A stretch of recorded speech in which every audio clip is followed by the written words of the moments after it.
We're back to the Neil Haley show. And, my guest today is so excited about his latest project. Sir, how are you? And I know you're excited about what's happening. Give us an update of what your latest projects are and for your fans. Oh, yes. Thank you for having me on. Breaking Olympia, the Phil Heath story, my story, coming out March 26th, co-produced by Seven Bucks Productions with Danny Garcia, Dwayne Johnson. Very, very excited to share this with everyone around the world on all VOD platforms. It's basically my last dance, and it also derives from growing up in Seattle, Washington, going through different trials and tribulations, earning a Division I scholarship to the University of Denver, where I played all 4 years, then transitioning into the sport that I never thought I would be competing in, let alone becoming one of the greatest of all time in the sport of bodybuilding. Yeah, Phil. And how did that happen? You played, you said you were an athlete and then decided you'd be a bodybuilder. I'm a former professional wrestler about to make my comeback into professional wrestling at 51 years old. I retired in 99 and I have a documentary I'm working on. So kind of very interesting parallels in certain aspects. But when you just came and said to yourself, you know what, bodybuilding after, after playing football and stuff, it fit perfectly, didn't it? Yeah, playing Division I basketball, I mean, it was something that I Yeah. really, really enjoyed.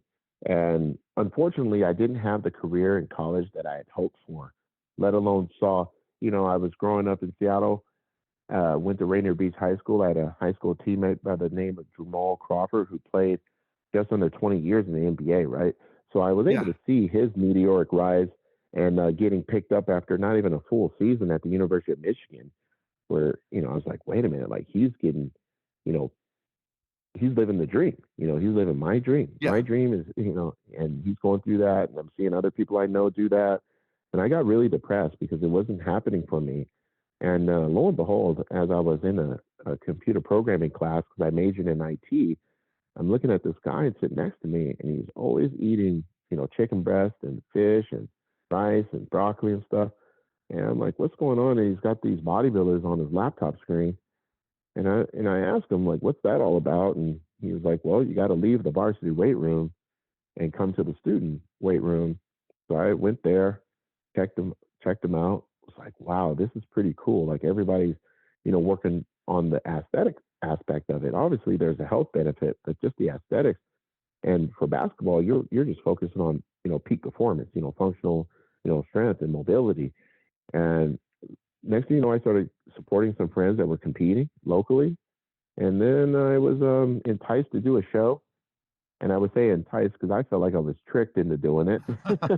but those friends had a vision, and they knew that I would, stomp a hole in everyone's chest on that bodybuilding stage, man. And I went ahead and did my first amateur show in Boulder, Colorado, over 20 years ago, and won every category, the novice and the open overall title. And, I just kept winning. I went undefeated as an amateur, went into 2005 Mr. USA. Next thing you know, I'm getting sponsors left and right, traveling the world. Went through, as of right now, I've gone through 6 passports. I'm on my 6th passport now. It's just been a whirlwind, but I'm so very thankful for it.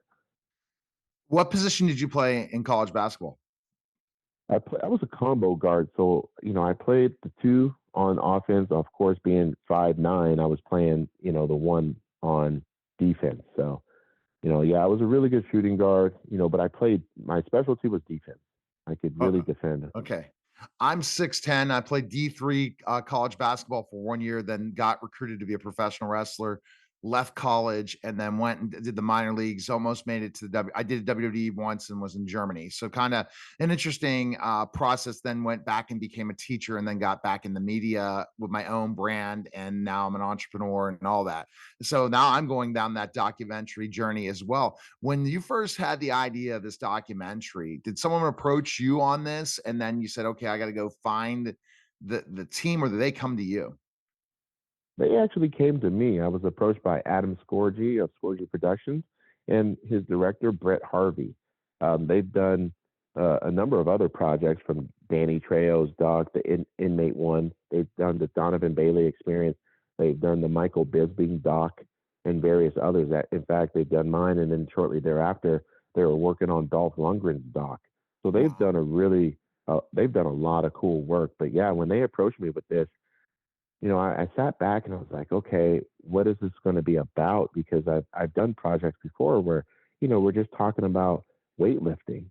And they're like, no, we want to talk about you as a human being. We want the world to know who you are, what you've gone through, the mental fortitude, the emotional intelligence, the ups and the downs, the depths of hell that you had to get yourself through. And I thought, you know what? I've never really shared this in its most vulnerable, authentic state. And I signed up, and then next thing you know, I was actually working with Danny Garcia of the Garcia Companies, and she was so awesome to then introduce me to Dwayne, and she was actually already working with the Olympia in a production format. So with her being, she's an IFBB pro as well, it just really made a great team, to be able to have Scorchy Productions, but also co-produced by $7. I mean, Yeah, come and on, did that all, but when they first approached you, it wasn't there. Like it didn't happen overnight when you go and have an idea for documentary to get to that level, right? It took a lot of work. correct.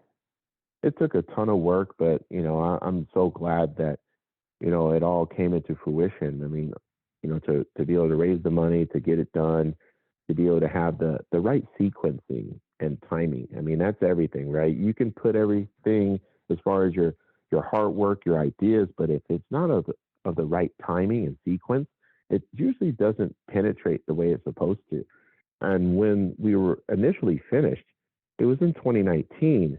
And then we kind of looked at each other, like all of us, like, man, it's really good, but I think there's something missing. And then next thing you know, COVID hit, and we're like, Yeah. there it is, there it is. Because I was already thinking about making a comeback anyway, and I thought if I were to come back, why not come back with the greatest nemesis of all time? Like a complete lockdown, and to show the world like how I go through that. And I had a 27-month layoff due to two hernia Crazy. surgeries.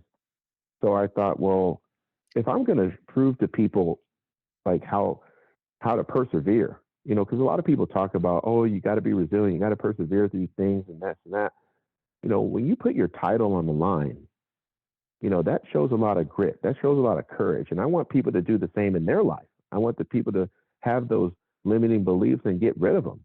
And I 100%. can't tell people to do that if I'm too scared to put my legacy on the line, to go towards something that is not going to, you know, I looked at it like COVID is going to prove to me just how bad I want things to work out in life. I have to look at it as an opportunity to see who I am as a person. You can't always compete when it's the best time, Yeah. when it's everything is perfect. That's not life.